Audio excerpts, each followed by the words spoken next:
First up, weed eater.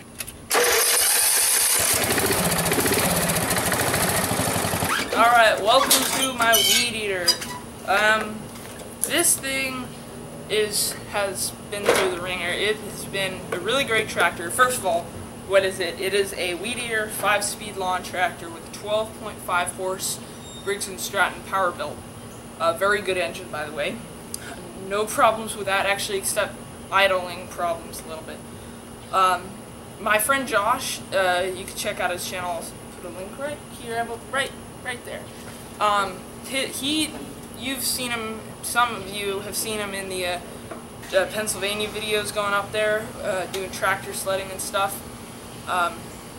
But he said the engine in this might not be original. He said maybe there was a twin in here originally. I'm not sure exactly. It is the Weed Eater HD 125/38. So 125 I think stands for 12.5, and 38 it means 38-inch deck. I got this tractor for $300. And by the way, the reason it's slanted is because it's got a flat tire, and it does have flats very often. That's not necessarily its fault. But I got this tractor from a friend, kind of a friend. I don't talk to him much anymore. He lives in northern Houston, and he had this tractor in this nice big garage, very nice place. I wanted to drive it, but I didn't get to drive it there because it had some sort of electrical problems. I think it was a solenoid or something. But they fixed it, and they asked me if I wanted it, so I bought it for $300. It ran, it could mow the first day, and this is my first tractor that would work as soon as I got it. The rest you'll see, if you haven't seen it before, haven't worked. I had to do quite a bit of work on them.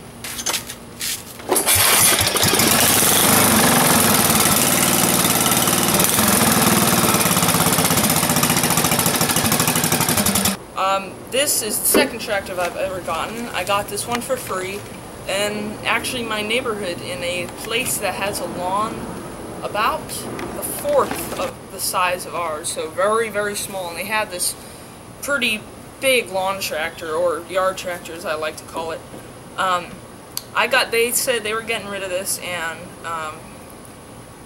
crazy thing is, when I was really, really young, little kid, I remember coming home from school, seeing this tractor, and just wanting it. Like, I wasn't that interested in tractors back then. I still liked them.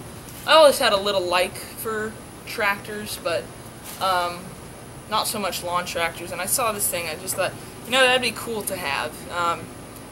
And so, I don't know how many years later, must have been like 5 or 6 years later, we were driving by, we saw the owners, and we asked about it, and he said, "Do you want it?" And yeah, hell yeah, I want it.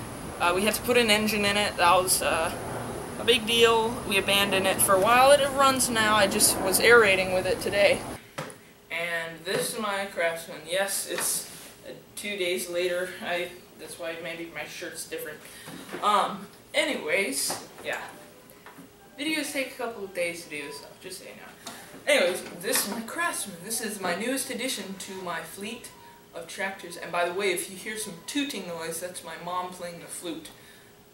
Now you know. This tractor I got from a very nice man, a carpenter. I actually work for him a little bit. I'm an intern, and he may be watching this video. If so, thank you for the tractor man. He makes great wood furniture, amazing work. But he had this tractor at his house, and he, this I believe is a 2009 Craftsman LTS 2000. That's what it's called. I believe, yeah, LTS 2000. I don't know what the X is for. I've never seen one kind of like this. I've seen some like this, but not LTS, which is quite strange. It's got an automatic transmission, which I believe is a hydro. It's got a 5-position deck. I actually got this tractor for free.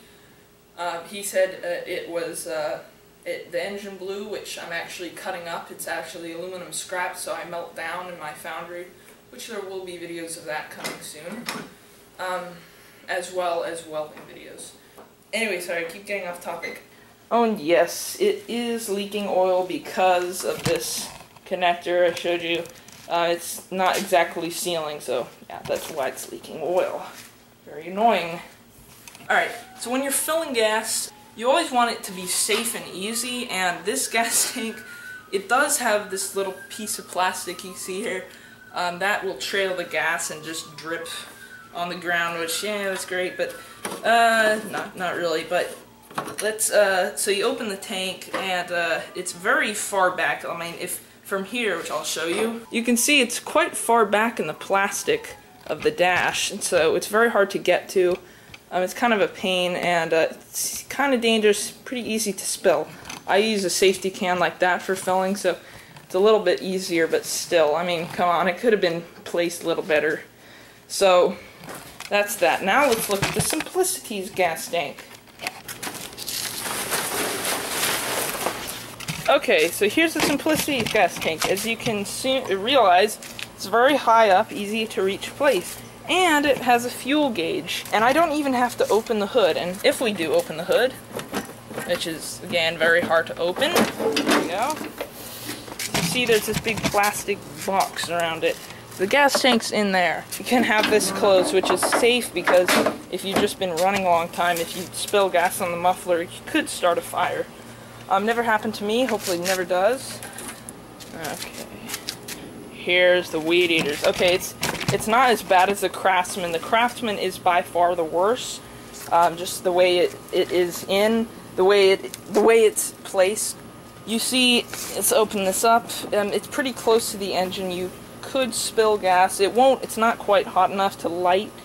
But yeah, it's not great. You have to lift the hood, and there's a lot of components to be standing over. So I don't like this gas tank as much, so by far, still the Simplicity is the best. Okay, let's talk about floor space. First of all, the Craftsman. To enter the tractor, which let me make sure you can see. There we go. By entering the Craftsman, you just jump right on and slide, so it's great. Very easy to do, especially for older people. Alright, so getting on the tractor, it's quite a high reach, as you can see. Can you see? Yes, you can see. It's quite a high floor, this thing. And to get over it, if we immediately sit on the seat and we try and put our foot through, it's not an easy task. Alright, now we're on it. So it's lower than what we're about to see, but still, I mean, come on, really? The shifter levers here, it could be much better. Alright, now the weed eaters, which is by far the worst. Let's get on. Now, most tractors aren't built this way anymore, so that's a good thing. They're mainly built for that better floor space. So we just got on there. You have to do a over thing, which is quite annoying. When I was a lot younger, I could slide through here, but I cannot do that anymore. So yeah, this floor space due to the shifter, but still, I mean, the shifter could be here. Which brings me on to the next thing. Okay, so let's get back on this thing. I love this thing. So the shifter levers. Let's go over the shifter levers.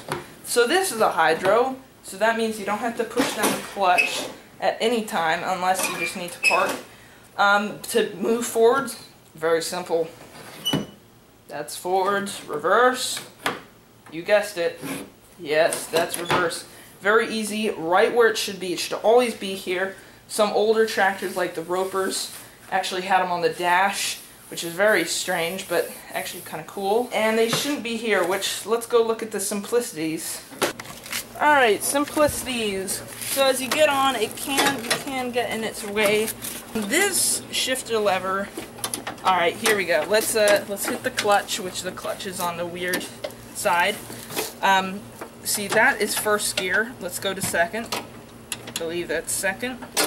That might be fourth. There's third, I believe. Fourth, fifth. Neutral is easy, and that's reverse. And reverse can fall out very easily just by like that, and it's out. So this is very hard. There's no 1, 2, 3, 4. And when you're actually driving the tractor, it can get really hard to shift. So, yeah, that's shifting. This shift lever is not, the placement isn't too bad. Again, I wish it were here, which they have done. The Honda did that. Pretty bad place for it, but that's an old tractor. Oh, and I just realized there's a crack there. Oh, fantastic. Alright, the weed eaters. Let's get on here. My friend Josh, he has the same kind of shift gate. So it's, whoops, sorry. So 1, 2, 3, 4, 5, and then there's an option for 6. He has a 6-speed. Of course, I can lubricate this. I haven't gotten around to it, but it's very hard to shift gears. And if I want to go into 3rd, I'll overshoot it and go to 4. If I want to go to 2, I got to 2 that time. Reverse isn't hard, of course. 5 is easier, but getting into some of these other gears is very hard. And it does get in your way, especially with this big old box. So yeah, this is pretty inconvenient. Definitely hydro is the way to go. But yeah, I just gotta live with it. Alright, let's go over the dashboard. As you see, I have a Geo logo I got from a junkyard. I just thought it might be nice to put that on here. Why not put one on?